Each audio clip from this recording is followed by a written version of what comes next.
긍휼과 사랑의 우리 아버지 하나님, 주의 말씀으로 무지와 사망 가운데서 우리를 일깨워 주셨고 여전히 우리를 그 은혜 가운데 세워가시는 은혜를, 그 사랑을, 그 긍휼과 선하심을, 인자하심을 오늘도 이 한 주간도 기억하며 붙들며 사모하며 살아갈 때에 우리의 죄가 속함받은 은혜의 그 크기를, 그 깊이를, 그 풍성함을 잊지 아니하고 더 감사하고 우리의 심령의 찬송으로 주님을 섬기며 살게 하여 주옵소서. 예수님의 이름으로 기도합니다. 아멘. 로마서 6장 8절에서 11절입니다. 로마서 6장 8절에서 11절.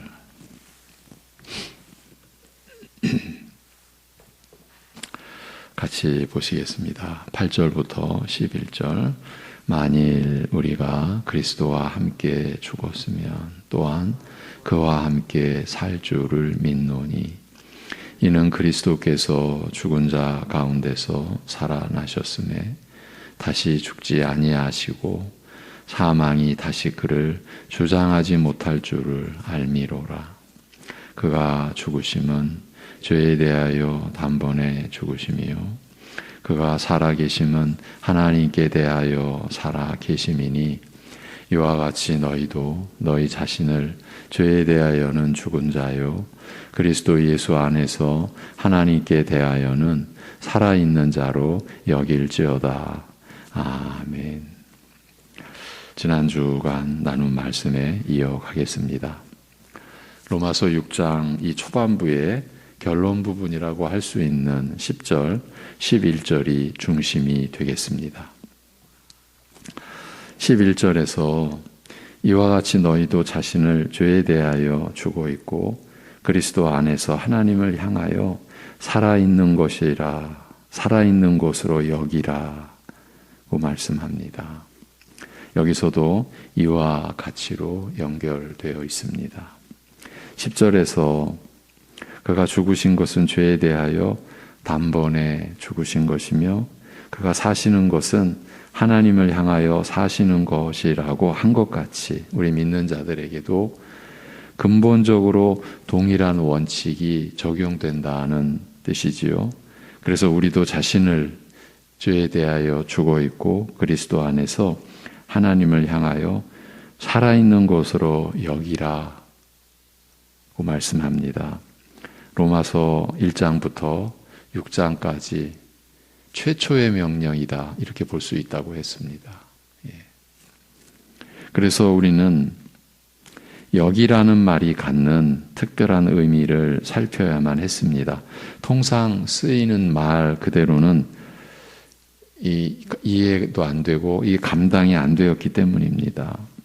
신약 성경에서 바울 사도가 주로 이 말을 사용했는데 바울 사도가 여기라고 한 그 내용, 그 대상은 하나의 원리가 아니라 믿음으로 파악이 되는 실제의 사실을 가리키는 것이었으며 그러므로 그 내용을 생각하는 것만으로는 그쳐서는 안 되는 것이었고 반드시 그 실제의 사실을 향하여 나아가는 것, 곧 순종하는 것까지를 포함하여 지시하는 말이었습니다. 왜냐하면 믿음으로 파악된 실제요 사실이었으니까요. 더 근본적으로는 성령께서 우리의 믿음을 통해서 파악되도록 실제라는 것, 사실이라는 것을 깨닫도록 하셨으니까요.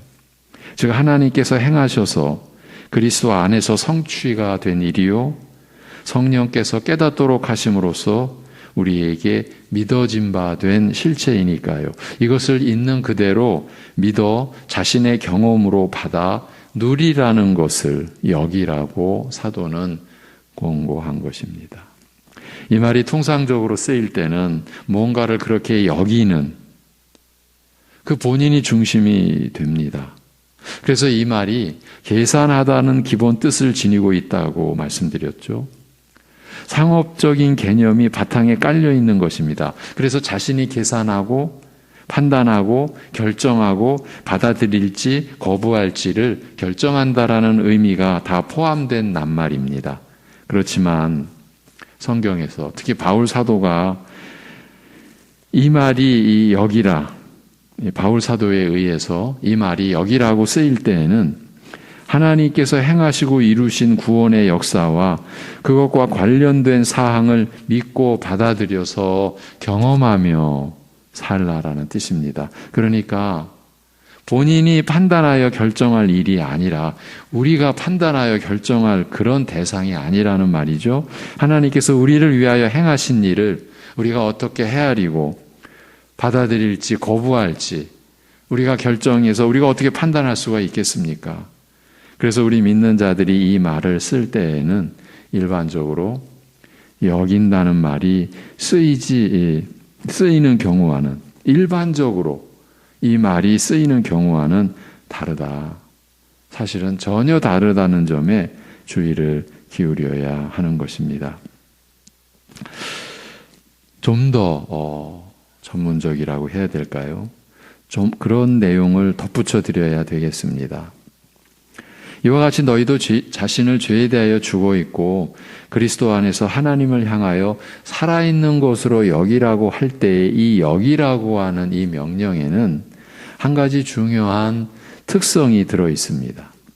그 말 자체에 그 특성이 들어있는 것은 아닙니다. 바울 사도가 이 명령어를 기록할 때에 그 특성을 부여해 놓았습니다. 어떤 특성이냐면 지속성입니다. 그렇게 여기는 생각과 마음이 계속 이어져야 하리라. 하나님께서 이루어 놓으신 일을 계속 자신의 실제로 만들고 살라. 지속적으로 경험하라. 이런 의미가 담겨 있습니다. 이렇게 사도는 권고한 것입니다. 그러니까 어느 한때 그렇게 여겼던 적이 있었다는 식이 되어서는 안 되는 거죠. 물론 앞으로 언젠가 그렇게 여기겠다는 식도 안 됩니다. 어제도 지금도 앞으로도 우리 믿는 자들은 자기 자신을 죄에 대하여 주고 있고 그리스도 안에서 하나님을 향하여 살아있다, 살아있는 자다 이렇게 여기는 것이 계속 이어지는 상태로 살아가야 하리라는 것입니다. 이렇게 보자면 굳이 전문적이라는 말도 그렇게 좀 전문적인 내용이라고 한 것도 썩 좋은 표현은 아닌 것 같습니다. 이렇게 살아가야 하는 것은 어느 구별된 신자들에게만 해당되는 것이 아니기 때문입니다. 이것이야말로 믿음으로 그리스도를 믿음으로 하나님의 의를 취하게 되어 믿음으로 의롭다함을 받은 모든 신자들이 누려야 할, 참여해야 할 새 생명으로의 삶이기 때문입니다. 그렇지만 정작 지금부터가 더 문제이지 않나 싶습니다. 웬만큼 여기라는 이 권고의 말씀에 대한 설명을 우리가 나눈 것 같지만 실은 더 중요한 요점이 우리를 기다리고 있습니다. 뭔가 이상한 점을 느끼시거나 나아가 어떤 내용인지 대략 짐작하신 분들도 계시지 않을까 싶습니다. 로마서 6장에 들어서서 우리가 지금껏 나눈 내용이 무엇입니까? 1, 2절에서 그런즉 우리가 무슨 말을 하리요? 은혜를 더하게 하려고 죄에 거하겠느냐? 죄가 넘치는 곳에 은혜가 더욱 넘쳤다라고 하는 그 5장에서의 그 진술을 받아서 그러면 은혜를 더하게 하려고 죄에 거하겠느냐? 그럴 수 없느니라. 죄에 대하여 죽은 우리가 어찌 그 가운데 더 살리오라고 하지 않았습니까? 이렇게 시작된 6장은 바로 이어서 죄에 대하여 죽은 우리에 대한 설명이 전부였지 않습니까? 지금까지는. 그리스도를 믿는 우리는 죄에 대하여 죽었다는 말씀이 전부였습니다. 그런데 여기 11절에 와서 그러니까 이 문단을 마무리하는 시점에서 우리 믿는 자들에게 그렇게 여기라는 식의 명령을 내리고 있는 것 아닙니까? 우리가 지금 직면해 있는 이 상황은 어떻게 보면 성경 전체의 주제와 관련된 그만큼 중대한 사안이 아닐까 싶기도 합니다. 그러니까 지금 우리가 곤란해하는 이것이 무엇일까? 이렇게 여기는 이 지금 상황을 단순 명료하게 설명해 가기는 어렵다는 점을 처음부터 명확히 해 놓는 게 좋을 것 같기도 합니다. 제 자신의 연약함을 피해가기 위한 언급으로 들릴 수도 있지만 그런 오해도 불사해야 할 만큼 난해하고 또 우리가 수월하게 이해하기에는 너무 깊은 내용이기 때문입니다. 먼저 이렇게 접근해 보겠습니다. 창조주이신 하나님과 피조물인 사람과의 관계에서 비롯된 근본적인 사안이라고 생각해 보자는 겁니다. 하늘에서의 일과 땅에서의 일이 관련되어서 일어나는 일이니 간단하게 이해될 수 있는 일이겠냐는 겁니다. 그렇기 때문에 피할 수 없는 난관이라고도 할 수 있습니다. 그러니까 이런 복잡함을 직면해 가야 한다는 말입니다. 그저 우리의 편의대로 아니 죽은 것이면 죽은 것이지 죽었다고 해놓고서 왜 죽은 것으로 여기라 이런 말로 상황을 복잡하게 만드느냐고 할 수는 없다는 얘기입니다. 지금 이 문제입니다. 죄에 대하여 죽은 죄에 대하여 우리는 그리스도와 함께 죽었다. 그렇게 말씀하셔 놓고서 그런데 그렇게 죽은 것으로 여겨라. 왜 이렇게 복잡하게 해 놓습니까? 이렇게 우리 편의대로, 그냥 우리식으로 그렇게 나아갈 수 없다는 얘기입니다. 하나님과 사람 사이에서 일어나는 일이니까요. 하늘의 일과 땅의 일이 서로 상관하여 나타난 상황이니까요. 사실은 우리 믿는 자들에게 일어나는 모든 일이 그렇습니다. 우리는 분명히 이 땅에서 살아가고 있는데 그렇지만 우리의 궁극적인 삶의 목적은 하나님과 그의 나라 그리고 그 의를 구하는 것에 있지 않습니까? 이렇게 접근을 하다 보니 너무 상황을 넓게 펴놓은 것 같이 여겨질 수도 있는데 우리의 마음과 생각의 시야를 넓힐 필요가 있다고 여겨져서 시도해 본 것입니다. 이제 조금씩 좁혀 가겠습니다. 그리스도를 믿게 된 우리에게 일어난 모든 일은 우리를 위해서 일어난 모든 일이죠. 그 모든 일은 땅에서 시작된 것이나 사람에 의해서 이루어진 일이 아닙니다. 우리는 이 사실을 알고 있습니다. 하나님께서 모든 일을 시작하셨고 그뿐만이 아니라 시작하신 일을 친히 이루시기도 하셨습니다. 죄로 인하여 영원히 죽은 우리를 구원하신 이 모든 일이 그렇게 이루어졌습니다. 죄의 사함의 은혜가 결코 이 땅이나 사람들에 의해서 비롯된 것이 아닙니다. 그런데 성부, 성자, 성령 하나님께서 성취하신 그 구속의 은혜가 바로 죄인된 우리에게 베풀어진 것입니다. 거저 값없이 말입니다. 바로 이 과정에서 일어났고 나타난 모든 것 역시 이 땅의 차원에서나 사람의 방식으로 감당할 수 있거나 이해할 수 있는 것들이 아니었습니다. 우리가 알고 있는 그대로입니다. 모든 것이 하나님의 은혜요. 그 은혜로 되어진 일들인데 그 은혜의 내용이나 은혜가 베풀어지는 방식이나 우리 사람으로서는 이해될 수 없는, 그래서 우리의 그 무엇으로도 감당이 안 되는, 우리로서는 설명할 수 없는 것들입니다. 로마서 6장에서 드러난 그 진리의 사실은 무엇입니까? 우리는 그리스도 예수의 죽으심과 합하여 세례를 받은 것입니다. 이것이 하나님께서 행하신 은혜의 역사이며 우리 안에서 성취된 구원의 은혜인 것입니다. 그리하여 우리는 죄에 대하여 죽은 신분이 되었습니다. 우리의 옛사람이 그리스도와 함께 십자가에 못 박혔기 때문입니다. 이런 일이 그리스도를 믿는 우리에게 일어났습니다. 그리스도의 죽으심과 그리스도의 부활하심에 우리가 참여케 된 겁니다. 어떻게 사람 안에서, 이 세상 안에서 이런 일이 있을 수 있습니까? 그런데 우리에게 그리스도께서 우리 위에 죽으시고 우리 위에 사흘 만에 다시 살아나신 것이 믿어지는 역사가 일어난 겁니다. 이것이 우리의 믿음의 골자요, 핵심 아닙니까?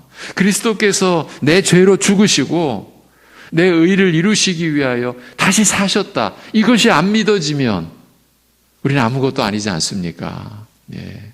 어제 이제 새가족 일부 예배도 마치고도 새가족 짧은 시간이지만 갖고 2부 예배 마치고도 이제 그동안의 그것을 마무리하기 위한 시간을 이제 가졌어요. 청년 성도예요. 새가족입니다. 여러분, 놀라운 일이죠. 그야말로 새가족입니다. 그리스도의 죽으심과 다시 사심이 믿어진다는 거예요. 여러분, 이것이 기적 아니겠습니까? 거기서 무엇이 풀어집니까? 죽음과 생명의 비밀이 풀어진 거 아닙니까? 사람들이 죽음을 말 못합니다. 왜? 아무것도 모르니까. 죽음은 끝이니까. 그런데 여러분에게는 이제 새롭게 신앙생활을 시작하는 그 어린 청년, 저희가 보이기에는 어리죠. 40대 초반이니까. 그런데 그게 믿어진다는 거예요. 여러분, 여기서 이 사실이 부활이 믿어진다라는 이야기는 죽음과 생명의 비밀이 벗겨진 것 아닙니까? 죽음과 이 생명의 이 비밀이 그의 영혼 속에 들어온 거예요. 하나님에 의해서 역사가 일어난 거예요. 여러분에게는 그 청년보다 앞서 일어난 일이고요. 여러분, 이것이 우리가 그리스도 예수의 죽으심과 합하여 세례를 받은 열매 아닙니까? 결과 아닙니까? 그리스도를 통해서 우리가 죽었고요. 그리스도의 부활을 통해서 우리가 새 생명을 지닌 자, 연합된 자, 그리스도에 연합된 자, 그래서 그리스도의 모든 걸 함께 누리는 자. 그러니까 우리가 죄에 대하여 죽었다. 우리의 옛사람이 그리스도와 함께 십자가에 못 박혔다. 이것이 우리의 신앙 고백 아닙니까? 이것이 우리에게 일어난 일이에요. 우리가 행한 거 아니잖아요. 우리가 성취한 거 아니잖아요. 하나님이 다 이루어 놓으시고 우리의 겉되게 하신 거잖아요. 이런 일이 그리스도를 믿는 우리에게 일어났어요. 그래서 우리는 죄에 대하여 죽은 자가 되었고 이제는 죄에서 벗어나 자유롭게 되었으니 더 이상 죄에게 종노릇하지 않게 된 것입니다. 이것이 하나님께서 이루시고 우리에게 다 베풀어 주신 은혜의 그 일들입니다. 이 모든 것이 하나님께서 이루시고 행하신 일입니다. 그런데 이 사실을 우리는 알게 되었고 이게 믿게 된 거예요. 그 점이 8절, 9절에 기록되어 있는데 풀어서 보면 이렇습니다. 그리스도께서 죽은 자들 가운데서 살림 받으신 후 더 이상 죽지 아니하시고 죽음이 더 이상 그를 지배하지 못함을 우리가 알고 있어서 신자들이 알고 있는 내용은 이겁니다. 이 진리를 알고 있는 겁니다. 그걸 알고 있어서 그래서 우리가 만일 그리스도와 함께 죽었다면 우리 역시 그와 함께 살 줄을 믿는다고 한 것입니다. 우리가 만일 그리스도와 함께 어떻게 죽습니까? 이것도 이 복음의 진리를 순종하여 믿음으로 받음으로써죠. 그리고 이 순종하여 믿음으로 받게 하는 것도 우리 안에 계신 성령께서 아버지의 뜻으로 그리스도의 은혜 안에서 우리 안에서 이루신 일이죠. 그러면 우리 역시 그와 함께 살 줄을 믿는다. 우리는 알고 믿는다. 우리가 지금까지 보아온 6장의 말씀 안에서 하나님께서 이루신 구속의 역사와 함께 그 진리의 사실을 우리가 알고 믿는다는 진술이 이어졌다라는 점을 주목해야 합니다. 3절에서 세례를 받은 줄을 알지 못하느냐라고 시작을 해서 6절에서 우리가 알거니와 우리의 옛사람이 예수와 함께 십자가에 못 박힌 것은 이라고 하고 9절에서 사망이 다시 그리스도를 주장하지 못할 줄을 알미로라고 하였습니다. 그리고 8절에서는 그리스도와 함께 죽었으면 또한 그와 함께 살 줄을 믿는다라고 해서 이렇게 안다는 것과 믿는다는 진술이 반복되어 기록되어졌다는 점이 그야말로 우리의 입장에서는 중대한 일인 것입니다. 이 하나하나가 바로 하나님께서 행하신 일이 우리에게 은혜로 주어지는 그 과정이기 때문입니다. 그리고 이렇게 알고 믿는 가운데에서 여기라는 권고가 주어졌다라는 점을 또한 주목해야 하는 것입니다. 이미 알고 있고 믿고 있는 상황이기에 우리 자신을 죄에 대하여 죽어 있고 그리스도 안에서 하나님을 향하여 살아있는 것으로 늘 한시도 이 사실에서 떠나지 말고 또 잊어버리지 말고 그 사실을 사실로 여기라 이 명령을 우리가 받을 수 있었고 또 따를 수 있는 것입니다. 물론 이렇게 설명해 왔어도 무언가 결정적인 것이 빠진 느낌을 지울 수가 없습니다. 죄에 대하여 죽었다고 하면서 죄에 대하여 죽은 자로 여기라고 하면 앞뒤가 맞지 않는 것이 아니겠습니까? 우리의 일반 상식과 이성적 판단으로는 그렇다는 말입니다. 바로 이 점에 대해서 지금까지 설명드려온 내용으로 명쾌하게 답변이 주어졌다고는 볼 수 없습니다. 그렇기 때문에 지금까지와는 다른 관점에서 더 설명이 필요합니다. 바로 이 점을 위해서 맨 앞에서 창조주 하나님과 피조물인 사람과의 관계를 상기시켜 드렸던 것입니다. 하나님께서 사람을 하나님의 형상으로 지으실 때부터 한 가지 절대 원칙이 설정되어 있었습니다. 이건 창조의 이제 우리 피조물의 입장에서는 창조주이신 하나님께서 세우신 절대의 원칙이라 이렇게 표현할 수 있을까요?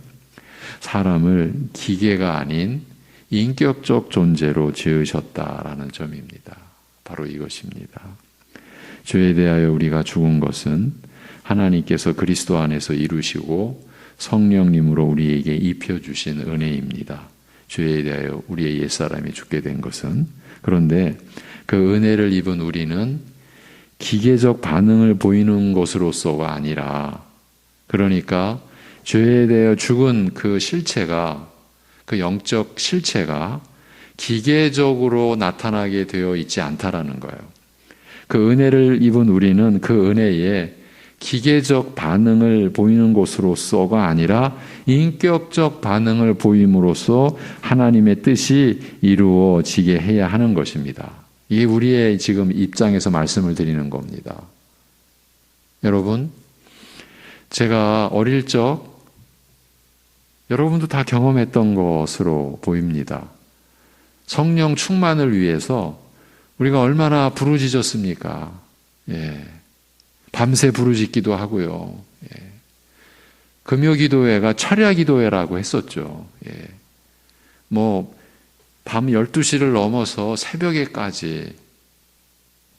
그러면서 우리는 이제 이거는 저의 경험인데 꼭 저의 것이라고만 할 수 없을 것 같은 거예요. 어떤 것이었냐면, 그렇게 성령 충만함을 받으면 마치 이제 기계적으로 내가 충만해졌으니까 내 생각이나 내 판단이나 내 의지나 이런 것과 아무 상관없이 이제 그 충만케 된 성령님의 역사가 그냥 나를 통해서 그냥 자동적으로, 마치 자동 판매기에 거기에 해당하는 동전을 넣으면은 그 물건이 뚝 떨어지듯이 그런 식으로 자동적으로 이제 성령이 날 통해 역사하는 것 아닌가.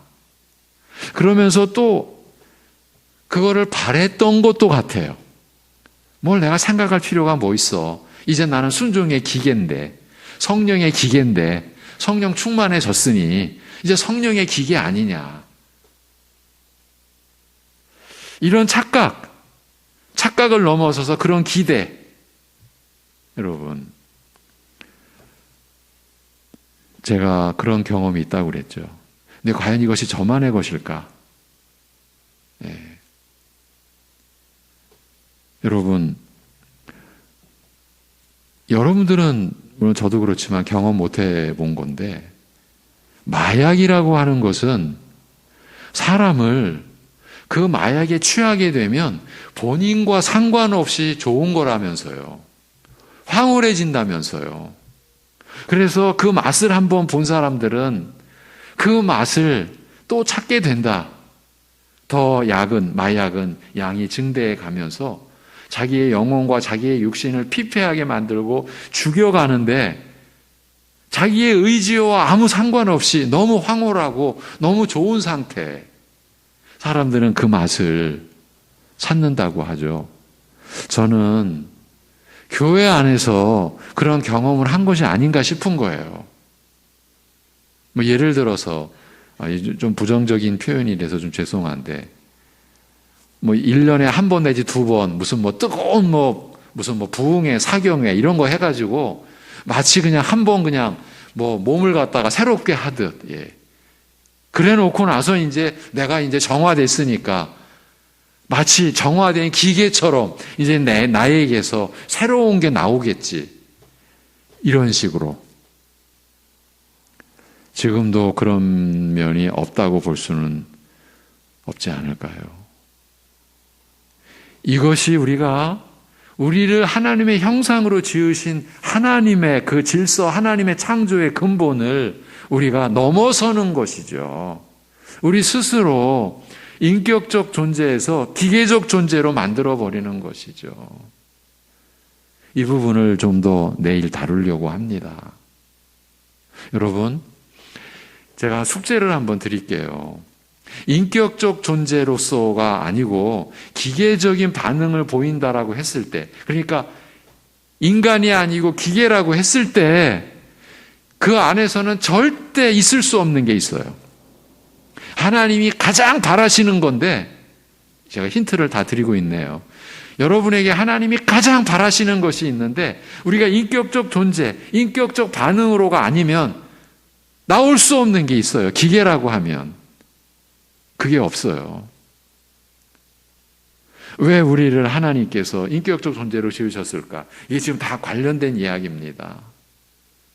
이게 너무 좀 넓어진 느낌도 없지 않아 있는데, 이 말씀을 준비하면서 이렇게 좀 진행이 되더라고요. 그래서 이 기회에 한번 창세기 1, 2장으로 돌아가려고 합니다.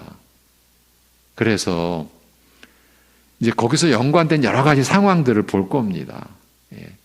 특히 단번에 이렇게 인간이 비참하게 됐고, 그런데 또 단 한 번에 순종으로 우리가 이렇게 은혜의 축복을 받게 된, 어쩌면 가장 근본적인 그 창초의 그 기록과 거기서 이제 우리가 받게 되는 은혜를 이번 주간 한번 여러분과 씨름하면서 좀 다뤄보려고 합니다. 그 핵심은 하나님께서 이루신 거에 대해서 우리는 인격적 반응으로 그 하나님의 은혜에 대하여 나아가야 된다. 반응을 보여야 된다. 그 인격적 반응이 바로 믿음으로 나타나는 것이고, 오늘 본문에서는 그 믿음이 실제로 순종하는 생활로 나타나도록 권고하셨는데, 그것이 바로 자신을 죄에 대하여 죽어 있고 그리스도 안에서 하나님을 향하여 살아있는 것으로 여기라고 하신 것입니다.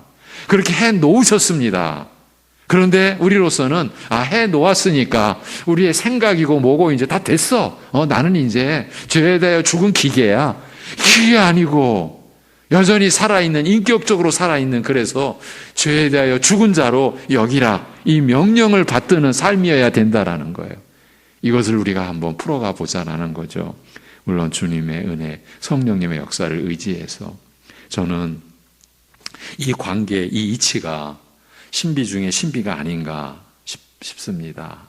피조물인 사람이, 그것도 죄인이 하나님과의 영원한 관계를 이루는 방식이니까요. 그 방식에서 하나님은 우리의 인격적 특성, 하나님의 형상으로 그렇게 지어주신, 생각하고 느끼고 판단하고 의지를 갖는 그 인격적 특성을 처음부터 끝까지 하나님은 존중하십니다. 지켜주십니다. 하나님이 우리를 지으신 그대로. 우리는 기계가 아닙니다. 이 점을 우리가 이번에 공부해 보자. 그렇게 제안을 드리고 마치겠습니다. 기도합니다. 하나님 아버지,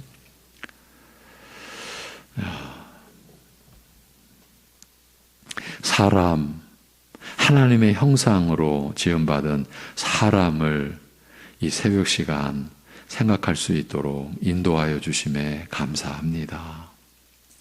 죄에 대하여 우리는 죽었는데 그리스도 안에서 하나님께서 이루신 일인데 그것을 우리로 하여금 여기며 그 실제를, 그 사실을 여기라고 명령을 내려주신 그 하나님의 뜻을 우리가 받고자 합니다. 성령께서 우리의 연약함과 이 우매함을 일깨워 주시고 이러한 진리 안으로 우리가 성령의 이끄심을 받아 들어가서 그 진리가 주는 그 자유함, 그 성령님의 인도하심의 그 은혜를 우리가 하나님께서 우리에게 주신 그 본래대로 받아 누릴 수 있게 하여 주시옵소서. 아버지 하나님, 우리가 받은 은혜를 이렇게 묵상하고 그 은혜를 붙잡고 기도하고 그래서 그 은혜를 우리가 더욱 누리며 살도록 인도하여 주심에 감사합니다. 병상에 있는 우리 가족들, 어려운 상황에 있는 마음의 상처와 아픔과 고통 속에 있는 심령들을 위로하여 주옵시고 붙들어 주옵시고 주의 은혜 안에 세워 주시옵소서. 예수님의 이름으로 기도하옵나이다. 아멘.